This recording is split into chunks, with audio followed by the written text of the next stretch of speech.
Hello, everybody. My name is Dave Simpson. I'm with Support Services, Special Projects on the team. And I'm currently working on a fire station hardening project. And today, what we're doing is a little bit of coffee talk on that. And today, we brought in Brian Walsh. And, hey, Brian. How you doing? Brian, so you were here from the very beginning of fire station hardening from the get-go. So tell us a little bit about what brought you into the project. All right. Well, I was at Station 19, and it was woke up one morning, and my truck was one of the trucks that got broken into. So myself and another gentleman. So I was kind of upset, and I was thinking, like everybody else was at the time, we got to be able to fix this. At that time, a few trucks that got broken into. We didn't know how many vehicles actually, but so I was upset, and some phone calls were made, and then through the grapevine, I guess Chief Kennedy reached out to me and said, "Hey, Brian, are you willing to help out with this break-in situation?" I said, "Sure, I'll help out, whatever you need on my time off." And a couple weeks went by, no answer. I guess I kind of blew him off a little bit. And then Chief Kennedy, he's pretty tenacious, so he got back on the phone. He's like, "Hey, Brian, you said you were going to help." I said, "Yeah, what do you need?" He's like, "Well, I need you at headquarters." And I'm like, "I don't know if I want to come to headquarters." I don't think not here. He's like, "No, it's not that kind of project." So I said, "Okay, I'll give you." He goes, "Can you give me, what can you give me?" So I'll give you a couple of weeks. I said, "Okay." So I got up there, and those couple of weeks turned into 4 months. So wow. Anyway, as I got up there, I figured this shouldn't be too bad. Set up some cameras and do some research, and we could figure out where the bad guys are at. It wasn't that easy. It was an eye-opener. It really was. So started, and I figured out, okay, can we get cameras? And there's a lot of red tape on that involved. I'm trying to get like permanent cameras installed. Like, I figured we just have the county put cameras in. It wasn't that easy. So we went ahead and we found out there was these cameras called Arlo cameras, which were cellular, and we could put them up wherever after we're wiring and internet and everything else. So we decided to get those put in place. But even with that, there was still red tape with that, where the county and purchasing was a big delay in that. And Chief Kennedy was having no part of that, or Chief Woodside. It was pretty impressive. They actually came out of their own pocket on their own credit cards to make it happen for everybody. So that was really impressive from my perspective, seeing it from the outside, So let me ask you this. There was a need. Right? Absolutely. There's a lot of cars getting broken into, yours included. Correct. And there was a lot of upset firefighters out in the field because of it. Very fired up, yeah. Yeah. Once you came up with a solution, was there any hesitation on? No, administration was 100% behind me. Whatever I needed, they said, they got me people to help me make spreadsheets. I didn't know how to do that kind of stuff. They had people in back offices helping me. So whatever I needed, they put at my disposal. They just wanted to find out what was going on, if they could find any patterns. So we started to do all that and build a spreadsheet out. And doing that, we found out how many cars were getting broken into, what stations were hit the most, if there was any like little hot zones, and heat maps were built, stuff like that. Wow. And then we found out the stations that were getting broken into the most. We tried to figure out how do we use our resources, because we're limited on how many cameras we could get. We think we put 60 in place at first, or 40 or 60. It was 40. 40. Yeah.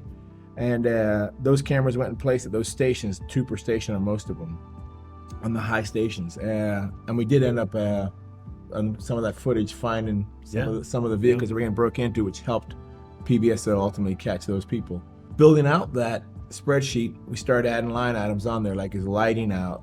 Is there, do the stations have fences? Any of the ones that were broken into, do they have gates? And we saw that, wow, there's a lot of stations that don't have fences and gates and all these other things. So that led to the broadening of the whole station hardening program as it is building out today, getting to that point, correct. Yeah, so the lighting was actually one of the initial fixes, because it was one of those that I think they were put on the table like, hey, what can we fix now? Correct, yeah. So a lot after, I actually walked every fire station at night. I walked every inch of every parking lot. A lot of you guys probably saw me out there wondering what that guy's doing in the parking lot, walking around.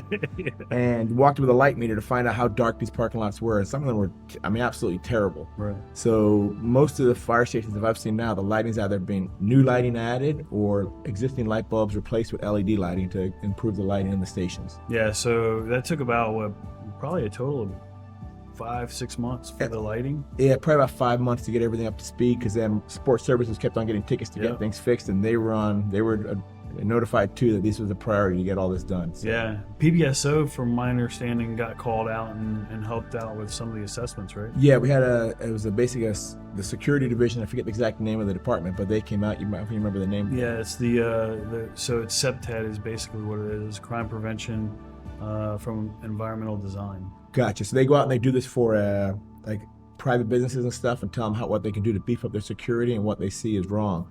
So they did 2 of our stations. So they did 25 and 29. And some of the things they noticed right off the bat was like, there's no cameras, vegetation high, so you can't see out the window, see who's driving around, walking around your building. Lighting was poor, and then the fencing. So they came up with some suggestions there, which we actually implemented too. So crime prevention through environmental design, they actually are a team from PBSO that comes out and does these specifically.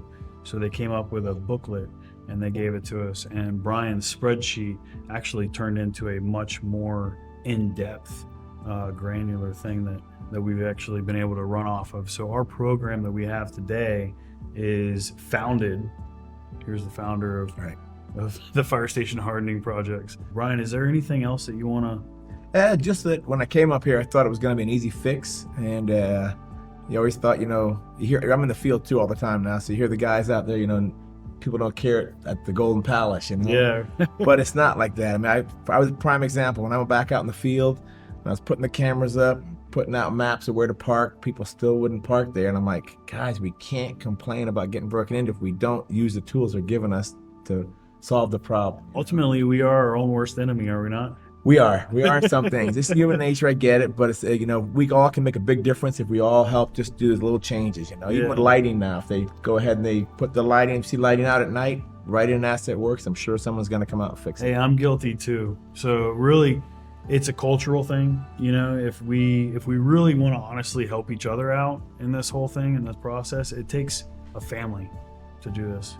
It's 100%. Yeah, it can't just be one person going out there and saying, hey guys, this is going to fix everything and fix the world, and us expect that it's going to be okay and everything is going to be fine. We really have to put in our own efforts to do it ourselves as well, or else it's not going to get done. Right. And So- one last thing, like I said, I give a shout out to Chief Woodside for helping me learn how to make spreadsheets. Right. Good deal. Thank you guys for everything. Brian, it was great, man. Thank you. Thank you so much Appreciate for your it. time No on the problem. show. Be good, guys.